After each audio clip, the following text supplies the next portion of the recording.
Commission കിട്ടാനല്ല ജോലി ചെയ്യുന്നത്. Ballet പൊളിഞ്ഞത് ഞാൻ കാരണമാണോ?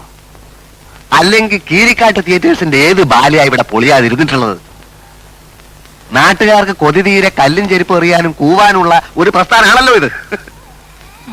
കാശിന്റെ കാര്യം ചോദിക്കുമ്പോൾ മാത്രം കാതും കേൾക്കൂല, ഉറക്കൂ. മണ്ണ് വാരി അടിക്കും ഞാൻ വായില്.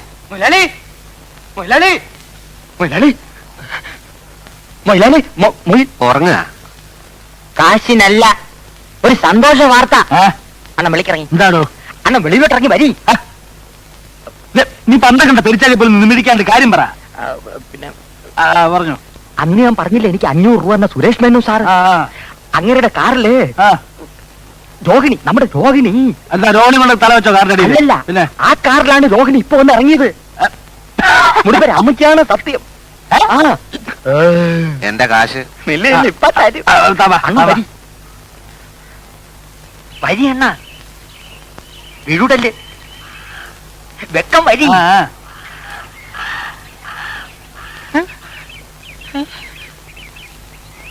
അയ്യോ പെയ്യ.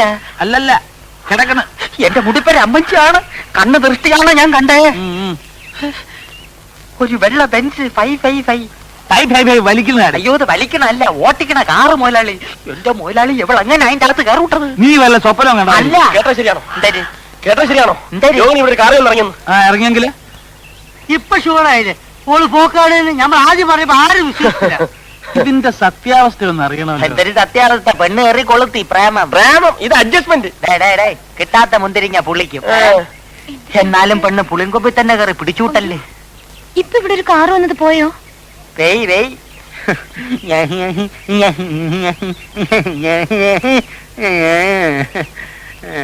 കാശിന്റെ കാര്യം. എന്റെ കാശ് കണ്ണി കണ്ട ഉത്സവപ്പറമ്പിലൊക്കെ ബാല നോക്കിയിട്ട് നോട്ടീസ് അപ്ലിത്തിട്ടില്ല. ഒരു തയ്യക്കാരനുള്ളത് ആര്? ഇന്റർനാഷണൽ തയ്യക്കാരനോ? പ്രസി കൊടുത്ത മാറ്ററിൽ അവിടെ അയാളോട്ട് മറ്റിടത്തോണ്ട് വെച്ചിരിക്കുക. ഞാൻ ഒരു തിരക്കിലാണ് വിട്ടിരിക്കുന്നത്. അവിടെ വൂട്ട് ഞാനല്ല. ഇപ്പൊ എന്താ പറഞ്ഞത് മനസ്സിലായേ?